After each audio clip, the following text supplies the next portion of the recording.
You know, it's that famous saying, deja vu all over again? Because this is exactly what it was. We've seen this video pretty much since the start of the season. A team that has plenty of possession, but going forward, has plenty of players forward, but there's no cohesion. There's no fluidity in it.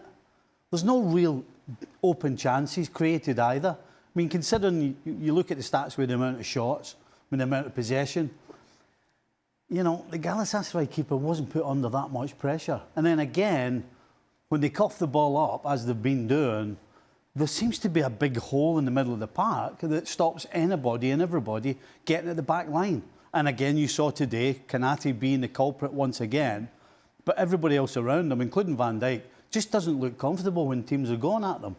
So, yeah, we've seen it before, and Arne Slot is going to have to figure this one out because it's the same old game after game. We were all doing the Community Shield. I was in London and you guys were here, Stevie, in the studio.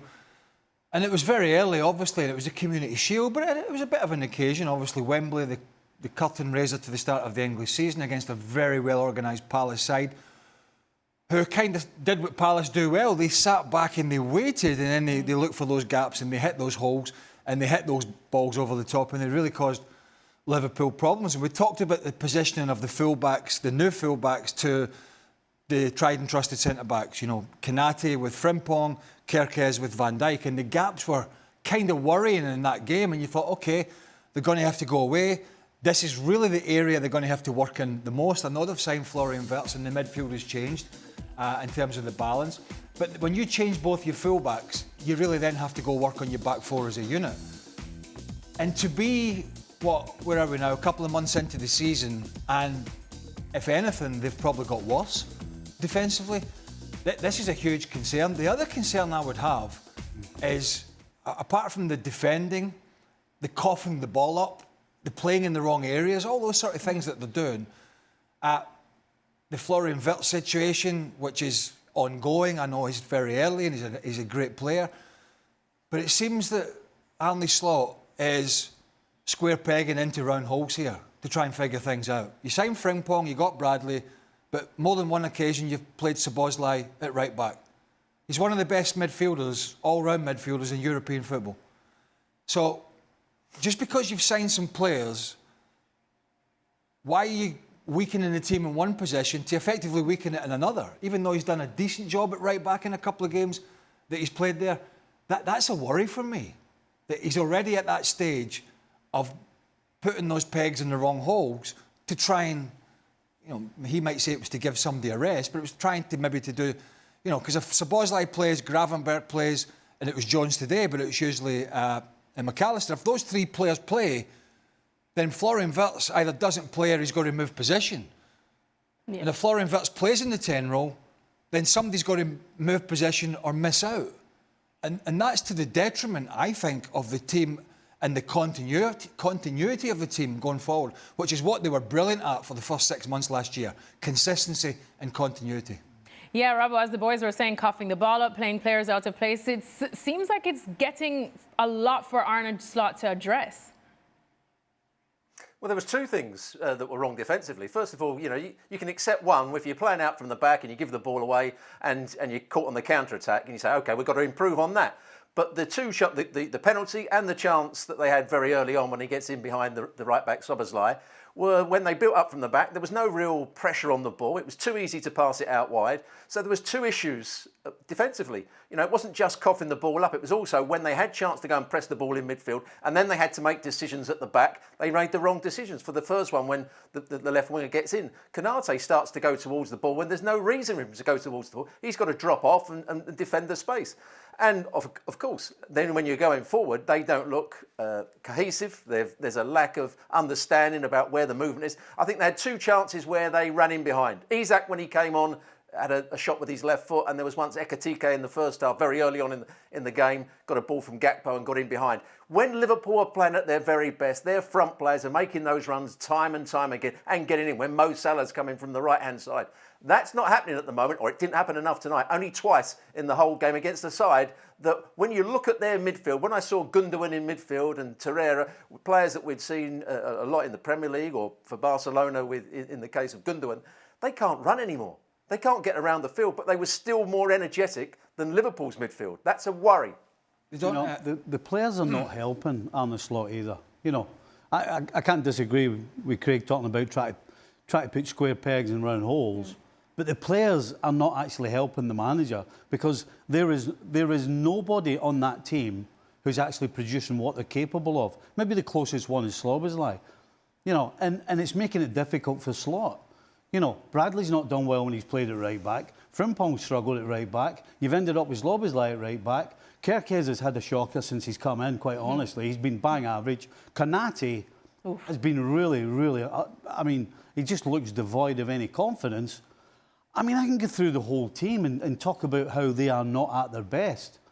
So, not only does Arne Slot have to figure out the best 11 that plays the best together, but he's got to figure out who he can rely on, because right now, he can't, other than Alisson, who got injured tonight, him and Szoboszlai are the only two in that 11 so far this season. Probably throw Ekitike in.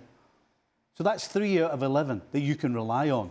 You don't win anything. Certainly you don't win the Champions League or the Premier League when you've got 3 producing and 8 you're not sure what you're getting. Robbo was talking about cohesion going forward. You think about this. Andy Robertson last year wasn't, in the last year or two, wasn't the Andy Robertson of old, right? But it was still a sort of hybrid version where he still would get forward. Maybe not with the same aggression, the same speed, the same amount of times during the game, but he'd still get forward. He'd still be an outlet when Gakpo came inside, down that left-hand side to whip balls in.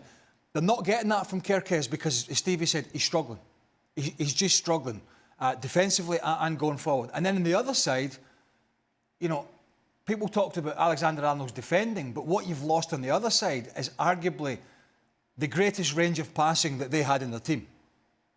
Balls over the top, balls in behind, dropping into midfield was what he used to do, and playing passes from there. That's gone. And to add a third string to the bow, Luis Diaz, who's gone to Bayern Munich, was one of the better ball carriers they had in their team. He could take it in, he could take it for a run, he could stretch the defence, and he could put the defence on the back foot. Don't have that either. So there's quite a few facets of the team that have changed in terms of how they approach it. No passing, they haven't got the same passing ability at right back. They haven't got a player at the moment in Kerkez who's given them basically a second left winger. And obviously, there was the Diego Jota tragedy in the summer. A player that always made a big difference whether starting or coming off the bench. And then Luis Diaz, who wanted to go to Bayern Munich, but as I think we'll all agree, was a player that could really take the ball for a run and alleviate some pressure. They've got Ekitike, and they've got Alexander Isak, but they haven't got these players, and they've also got a Mo Salah who started this season, by his standards, very poorly. Well, Robbo, an interesting quote from Arne Slot is where he was saying that this Liverpool right now is not so far off from the level that we saw from Liverpool last season that, of course, won them the Premier League. Stevie doesn't like that. He just said it after this game today, Robbo, but you're not buying that, are you? Absolutely not. No, they look a far worse side. I know at the beginning of the season we said they're not playing particularly well, but they're getting results. So when they start to perform, it's great news for them. But we also said the way they're playing, they're going to start losing games, and how they're going to pick it up again. They've now lost a couple of games, played very poorly against Crystal Palace, played poorly again tonight. How are they going to get themselves back on track? There's a lot of work now for Arne Slot to do, and for the players as well. Players have got to build their confidence up. Wirtz has got to do something magical in a game to win over the fans and win over everybody that's watching, because at the moment he's not affecting the game enough. Ekitike has got to be better with his back to goal. He's good when he runs in behind people. And Kerkez, as both the guys said, is having an absolute shocker at left back. He looks as though he can be beaten down one side and can't get forward with any quality when he's going forward. So there's lots of things that are wrong with Liverpool at the moment, and they're nowhere near the team they were at the beginning of last season. I liken it a little bit to Real Madrid. Real Madrid under Ancelotti had that standout season, Champions League winners and La Liga winners. It was Vinicius Junior and Rodrigo. It was Bellingham having a standout, certainly 6 or 7 months of his first season, scoring goals for fun. And all of a sudden, the dynamic changed with 1 or 2 players leaving and Kylian Mbappe coming in. And last year we saw the sort of ashes of the Real Madrid debacle, where Ancelotti, who is much more experienced and much more successful manager than Arne Slot, spent the whole season from match day one trying to figure it out. Trying to figure out the Vinicius, Mbappe, Rodrigo, Bellingham, how the hell do I make this work? And he couldn't. And he certainly couldn't to the same standard of the season before. Hence, they lost every Clásico and they were unsuccessful last season. And I kind of feel Slot's in the same position. We all sat here and said, what a great summer in terms of recruitment. That's an unbelievable... And yeah, on the face of it, signed good players, individually signed good players. But his big problem, the same as Ancelotti, was how do you get the balance of the team right? And at the moment, he's struggling big time to get that done. I mean, they're playing Chelsea at the weekend on Saturday. And could we sit here and say what we think his team's going to be? I mean, is Bradley going to play? Is Frimpong going to play? Is Wirtz going to play in 10, or is he going to play left, or is he going to bring Szoboszlai back into midfield? Nobody knows. No idea. We have no idea at the moment. And last year you could have shut your eyes and picked Arne Slot's team at this stage of the season. You could probably say that the one thing that's going to happen is they're going to have possession again. I think absolutely they'll have possession again, which they've had in every single game they've played so far this season. But it's what you do with it. And right now, you know, we should never underestimate when you make so many changes, particularly to a side that was so good as a unit. And everything pretty much for 3/4 of the season was smooth. The word cohesive we're talking about, all of these things, they just happened. It just looked natural. It just doesn't look natural. Nobody's doing what we expected them to do. Not anybody on that side at all. And until they get that back, nothing's going to change. Well, Robbo, at the weekend, one of our viewers asked us that when Liverpool lost, why is it that we talk about why Liverpool lost and not how Crystal Palace won? And it's Galatasaray that won today. And the reason that they won was that Osimhen penalty that we saw, which was just a nice reminder of how good of a player he is, which begs the question, what on earth is he doing in Turkey and not probably at one of the other bigger teams in Europe that need a striker? Well, he was obviously brilliant at Napoli. He fell out, or Conte didn't really want him there. He fell out with Conte when he went there. And he's now playing at Galatasaray. There's lots of big clubs that should have taken him, but didn't take the chance on him. But what he showed tonight was a great awareness of where the space was. He kept on pulling out down the side of Van Dijk into the space that Kerkez had left. He was good with his back to goal. He was a constant threat. Yes, he scored a penalty, but he's a top-class player. And he's got energy, he's got pace, he's got a bit of a strength as well, and he's not bad in the air. So he's a centre-forward that, if you look between Isak and him, I still would say Isak's just slightly better, but he won't be far off. Not far off, Craig. Is that how you saw it too?